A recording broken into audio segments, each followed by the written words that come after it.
Hello, everyone. I'm Ryan, and with me today we've got Leigh and Derek, How's it Oh, yeah. going? and we've got a pretty good list of games going on here. But we're gonna kick it off first with a couple of quick bits. Leigh, tell us about MediEvil and Close to the Sun. Medieval. Medieval is obviously, it's another one of the kind of the mid-90s PlayStation era remakes we've been getting, where we've had Spyro, we've had Crash Crash. Bandicoot, Yeah. and this is kind of another one from that era. Medieval is a little bit like, I guess, a 3D. Not if you're looking at it from 1998 perspective, a 3D version of Ghouls and Ghosts. Okay. It's an action title with a little bit of exploration. And a creepy Quite a lot. aesthetic, Yeah, right? it's got an aesthetic a little bit like Tim Burton stuff, a little bit Nightmare Before Christmas, Yeah, but a bit but a more sense of anarchic. humor. Yeah. Like Um, what is Ash versus the Evil Dead, or what is it? What is Yeah. that? Yeah. There's a little bit kind of like macabre Monty Python stuff going on. Not as good as Monty Python, but it's in there anyway. Mm-hmm. These things stand and fall on kind of bringing them back as how close you stick to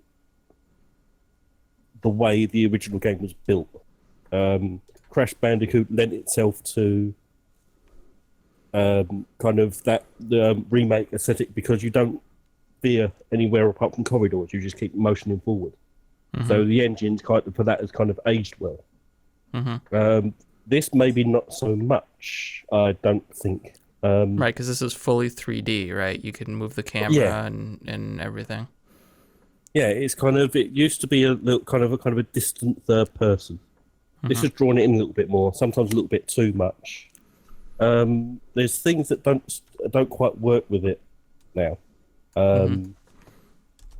Like camera's a little bit too close. I don't understand why a game from the 90s. One thing you would probably want to fix is those problems because it always had camera problems. You're always getting stuck in sort of things, and the camera doesn't pivot around because it's the 90s, and they're experimenting with 3D element.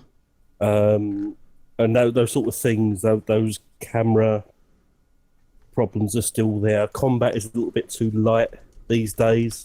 There's no real connection to it, so you're kind of just wildly swinging around in ever decreasing circles trying to hit monsters that come towards you. Because the spawn points for the monsters that pop out the ground aren't very good. The gameplay doesn't hold up, but I guess if you're nostalgic for it, the style carries it a long way. I think it didn't carry it far enough for me. Okay. Definitely, I Yeah. think. There's something that hasn't translated. Because you can do the 3D thing, like I say, where kind of Crash lent itself to kind of it because it's quite static in its 3D-ness. Well, Spyro yeah, still I mean- works. So this wasn't so when that Crash Bandicoot Insane Trilogy came out. Oh. The first one of that game was actually kind of remade. It wasn't just a remaster. They remade that first one, and I think they remastered the other two. And then Spyro Collection came out, and I believe that was just a remaster of that original game. And I didn't play the Crash ones. I never really had any nostalgia for Crash, but I did play the Spyro, and the original Spyro holds up. Yeah. It's extremely simple, but the controls and the like level design and it's a collectathon, but it still holds up pretty well. And to have this come out, have both these games, MediEvil and Spyro, come out in both in '98, kind of shows which one was had the legs, so to speak, I guess. Well, it's smarter with the level design. It leaves it more open.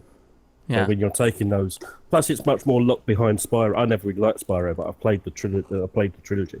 It's much more locked behind him, so the camera works better. But Yeah. you have much more space to move. This is a little bit too intricate. There's a kind of a little bit too much of the kind of 2D but 3D platforming things that don't work Yeah. quite well with this perspective, and you keep falling off of. Yeah, it's a Yeah. little bit messy, really. It's just a design that's a little bit too. It was a little bit too cluttered then, that hasn't Yeah. aged particularly well, I think. Which is a shame because a lot of work's obviously gone into it to make it look better than it did. Yeah, I think The it has music like skills.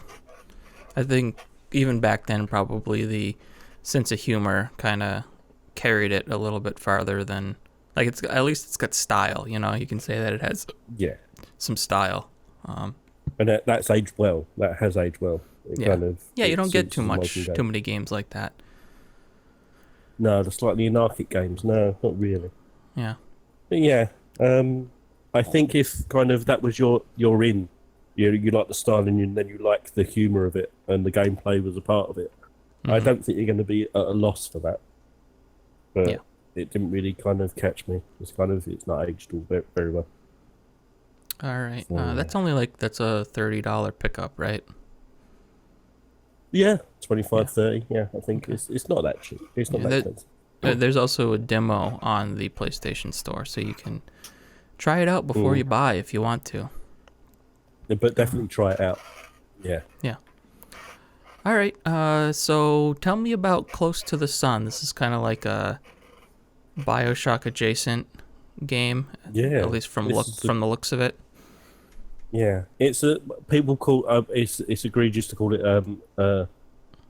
a walking sim, but it's got that kind of that adventure exploration type effort thing going on that a lot of games seem to have these days. It's set in an alternate history, kind of set around the early 20th century. The beef around Tesla and Edison. And Tesla comes out on top, and all the crazy ideas that Tesla come up with bear fruit in this alternate universe. So kind of all of his nuttier ideas that he never got to do in real life, kind of he managed to pull off. Yeah. In this world, you're a character looking for your sister who's trapped in a place that he's particularly designed called the Helios, and you have to find her through that, and there's all sorts of wackiness goes on from there. It's very much like, essentially, it's like taking the combat out of BioShock and really kind of digging into that world and exploring that world. Okay. Sometimes it looks as good as BioShock. It's kind of really got a good sense of that deco look. You know, it's really tangible. If that's the sort of thing you was in for, I just want to go and explore it, and sometimes the combat gets in the way of that. You can't really explore Rapture sometimes. Yeah, well, yeah, I mean, you have, it's level based, but there isn't really a lot of openness to it. No, this does have quite a bit to it, but there's a lot more puzzles in there that I see in these sort of games. A lot more kind of progression puzzles. There's a lot more texture. What kind of puzzles are we talking about? Kind of like lock picking puzzles or kind of artistic puzzles that you'd link together, sometimes spread throughout the level, sometimes right in front of you. There's that contextual stuff like the files that you get in these sort of things. You'll meet other characters occasionally. There's not just nobody around. The thing this does add is action sequences, like chase sequences that you've got to get out of the way of. Like scripted chase sequences? Yeah, they are scripted, yeah. But around that, you can still explore where you want to go and look where you want to look. I think this one's pretty good when you go for this sort of thing. So especially if you like. Is there any thematic connections to BioShock? Like, BioShock was all about like, raptures in the dystopia, and like, Andrew Ryan creating his art for the artist's empire or something like that. Is there anything like that? It does tie round into Tesla a lot.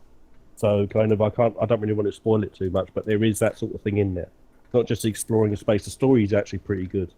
Okay. But I haven't finished it yet. I don't think it's probably as good as BioShock, but then that's BioShock. You're probably not going to. That doesn't come around. I think that sort of storytelling.